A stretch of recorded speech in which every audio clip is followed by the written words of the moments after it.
Salut les archers, salut les toxophiles, j'espère que vous allez bien. Bonne rentrée à tous et à toutes.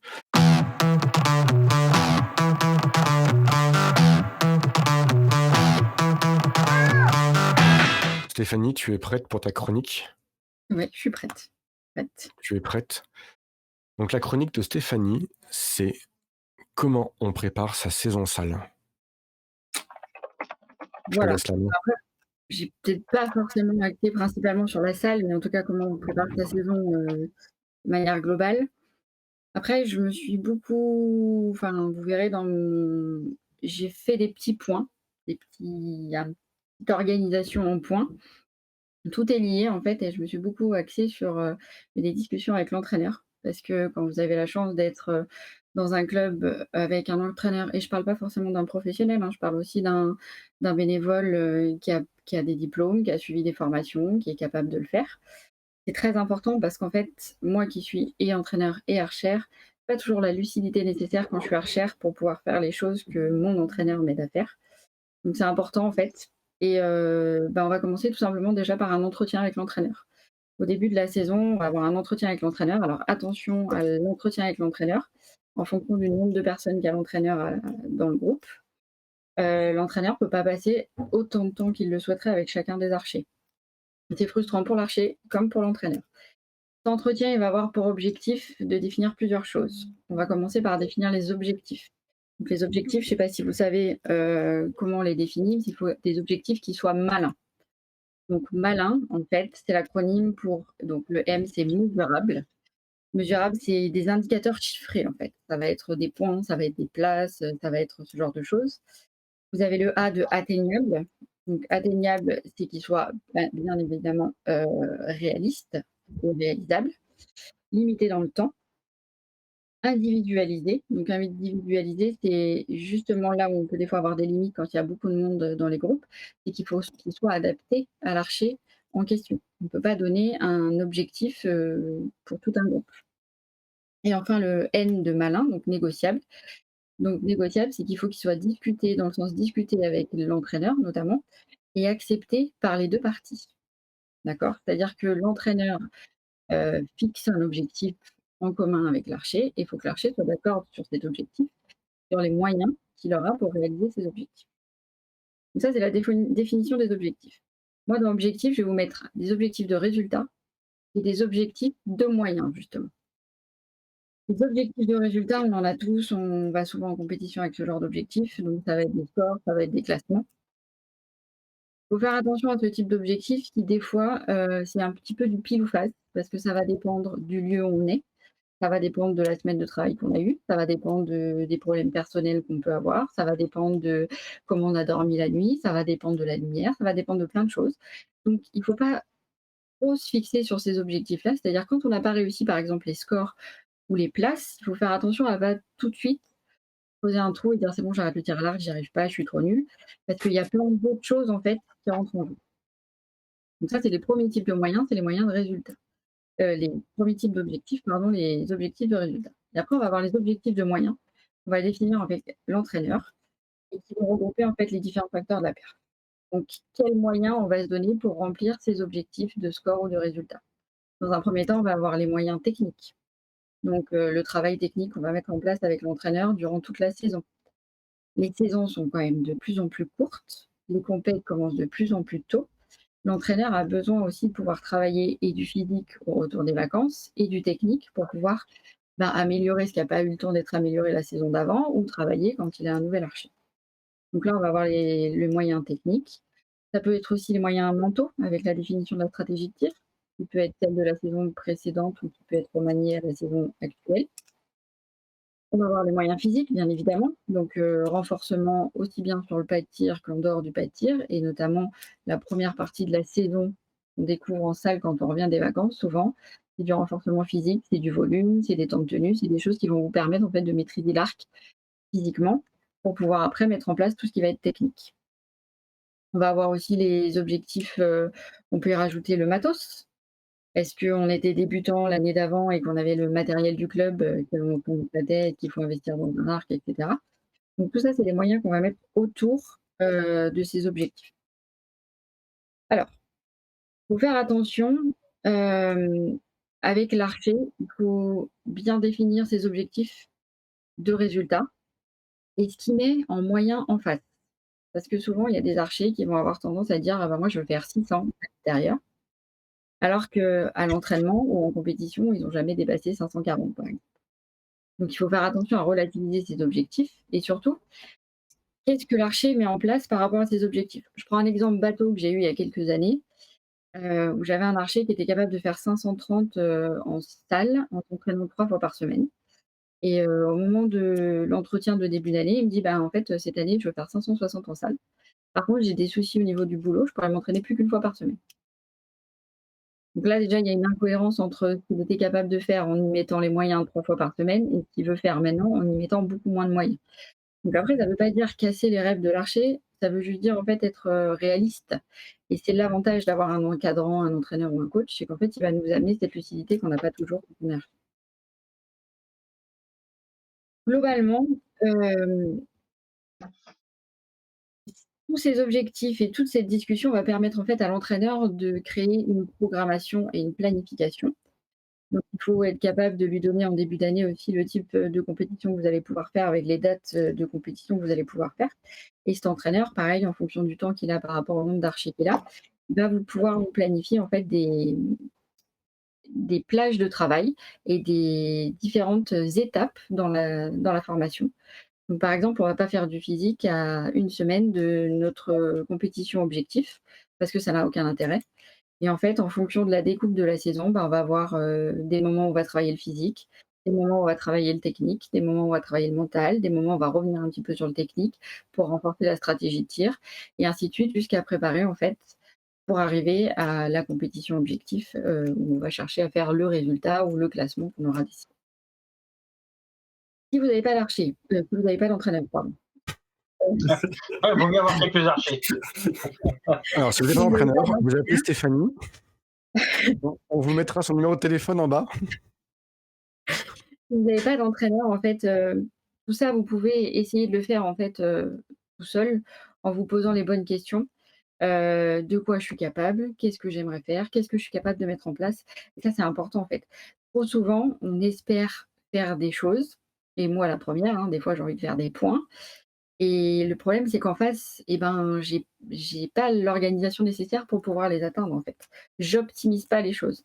Donc l'avantage d'avoir un encadrant, et ben, c'est de pouvoir parler de tout ça et de se préparer au mieux pour faire en sorte que, ben, on commence la saison avec, le bon matos, avec le bon physique, avec les bonnes consignes techniques qui vont permettre de développer la stratégie de tir et de vous amener alors attention, hein, c'est pas à la première compétition de la saison qu'on va chercher à remplir l'objectif. Les premières compétitions, c'est de la préparation, c'est des tests. Je teste ma stratégie de tir, je teste, mon entraînement. Est-ce que l'entraînement est pertinent ou pas? Est-ce que je me suis trop entraînée, pas assez? Est-ce que j'ai bien dormi, pas assez, et cetera? Et petit à petit, en fait, on va se diriger vers des compétitions où là, on va mettre en place tout ce qu'on aura travaillé de manière optimum pour remplir des objectifs. Et souvent, ces compétitions-là, c'est soit les championnats départementaux, soit les championnats régionaux, soit les championnats de France, soit plus pour certains. Après, je voulais faire un tout petit bémol, de fin là, parce qu'en fait, je pourrais dire encore beaucoup de choses et je pourrais prendre beaucoup plus de temps pour tout détailler. Le truc, c'est qu'encore une fois et ben, en fait, chaque préparation de saison finalement est optimisée en fonction de qui on est, de comment on s'entraîne, de comment on travaille avec l'entraîneur. Donc il y aura encore plein de choses à dire et vous aurez plein de questions à poser, je pense. Mais après, il faut faire attention en fait juste après, Didier, promis. En fait, il faut faire attention à, encore une fois, les moyens qu'on peut mettre dans cette préparation et les moyens que peut mettre l'entraîneur, qu'il soit bénévole ou professionnel, dans cette préparation avec vous. Je parle de la planification, je parle de la programmation. Un entraîneur qui va avoir 12 archers à gérer, qui vont être 12 cas différents, ben, il va pas forcément avoir la possibilité d'avoir le même suivi papier que, s'il avait un sportif de haut niveau ou que s'il avait un groupe de 4 ou 5 personnes. D'accord? Donc des fois, j'entends encore trop souvent: «Ouais, mais l'entraîneur, il m'a pas fait ma programmation». Il l'a fait, peut-être qu'il l'a pas partagé avec vous parce que la plupart des archers, on leur partage pas forcément le papier de la programmation, mais en tout cas, il a planifié des choses, il a mis des choses en place et souvent, quand il vous fait faire quelque chose à l'entraînement, c'est pas parce qu'il sait pas quoi faire. C'est parce qu'il l'a préparé et que ça rentre dans un plan de travail qui est plutôt construit et structuré. Voilà. et un plan démoniaque pour vous faire progresser sans que vous en rendiez compte. Exactement. Voilà, et faire travailler des muscles qu'on ne se souvenait plus qu'on avait. C'est ça. Aussi, ou qu'on découvre des fois. Voilà, j'ai essayé de tenir dans les 10 minutes et de rester la plus claire possible. C'est bien, je pense qu'avec Didier, on a cramé les 10 minutes tous les 2. Si vous avez des questions, n'hésitez pas, vous les mettez dans les commentaires, je le Moi répète, hein, aussi, ou mais je peux la poser directement? vas-y, pose, Non, on n'est plus à ça près. Non, d'abord un grand merci, parce que c'est vrai que ça fait plusieurs années, par exemple, que moi, j'ai plus vraiment d'entraîneur ou de brevet d'état avec moi pour me suivre. Donc c'est vrai que c'est des choses que j'avais l'habitude d'entendre, que j'avais l'habitude de faire avec eux. Mais là, ouais, moi, c'est pour ça que j'ai pris des notes vraiment, et je pense que ça va m'être utile, pour moi, et je le partagerai au sein de mon club, c'est sûr. bah, hésite pas, Heu, ça noter. Après l'une des questions justement, c'est, chez nous, on n'a pas vraiment d'entraîneur pour les compétiteurs, et tu Ouais. disais qu'on pouvait se le faire soi-même. Qu'est-ce que tu penses si on faisait par binôme ou par trinôme, essayer de discuter déjà entre nous pour pas justement avoir à le faire seul? Puisque quand on le fait seul, on pense pas forcément à tout, on se pose pas forcément les bonnes questions. Si on était plusieurs dans le même cas, est-ce que ce serait pas mieux déjà que de simplement être, tout seul? Alors, effectivement, ça peut être bien d'être, plusieurs pour pouvoir en discuter. Après, ce qui est bien, c'est d'être plusieurs, avoir des expériences différentes et il faut s'appuyer sur, par exemple, ton expérience et ton travail avec tes différents entraîneurs, en fait. Qu'est-ce qu'ils te faisaient faire? Comment ils te le faisaient faire et de quelle manière? De façon à pouvoir partager ensemble et pouvoir créer, en fait, finalement, cette programmation. Cette programmation, en fait, elle est souvent récurrente et assez identique, entre guillemets, à chaque archer. On va avoir la phase de renforcement physique qui va du coup, en termes de taille, dépendre du temps que tu as pris en vacances, de combien de temps tu Oui, as arrêté ça c'est sûr. et après, il faut voir aussi tout de quoi toi tu as besoin. Il y a des archers qui ont besoin. Moi, j'ai travaillé avec un archer, on a fait pendant presque toute la saison du renforcement physique parce qu'il en avait besoin, en fait. Et dès qu'on n'en faisait pas, il était perdu, il savait plus s'il savait faire, s'il savait pas faire. Donc en fait, à chaque fois, je glissais un petit peu de travail technique en début de séance, même à l'approche des compètes objectifs, en fait. Parce que ça le rassurait, parce que ça lui plaisait, parce que ça le convenait. Donc lui, c'était une programmation bien particulière. Mais voilà, souvent, c'est du physique, du technique dans le but de renforcer la stratégie de tir et après tu fais des tests de ta stratégie de Mmh. tir, de ta stratégie de compétition, de comment tu vas aborder ta compétition. Mais oui, ça peut être intéressant d'en discuter avec d'autres archers, si tu le connais bien et que tu sais qu'ils ont une préparation qui ressemble un petit peu à ce que toi tu aimes aussi, quoi. Et du coup, j'avais une 2e question. Tu as évoqué un moment dans ton discours, encadrant, bénévole, entraîneur et coach. Quelle différence, toi, tu ferais entre un entraîneur et un coach? Alors un entraîneur, c'est quelqu'un qui est là, donc à l'entraînement et qui a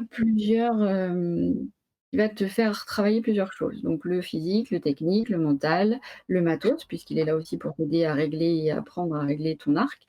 Comme vous le disiez tout à l'heure, c'est quelqu'un aussi qui est passionné, qui va te faire découvrir l'activité tir à l'arc. Et alors, j'aime pas trop le terme, mais c'est un peu une baby-sitter, une maman, quelqu'un qui va t'amener plein, plein de choses en fait dans ta pratique du tir à l'arc et qui va en fait, réfléchir à tout ce dont tu as besoin en fonction de la personne que tu es.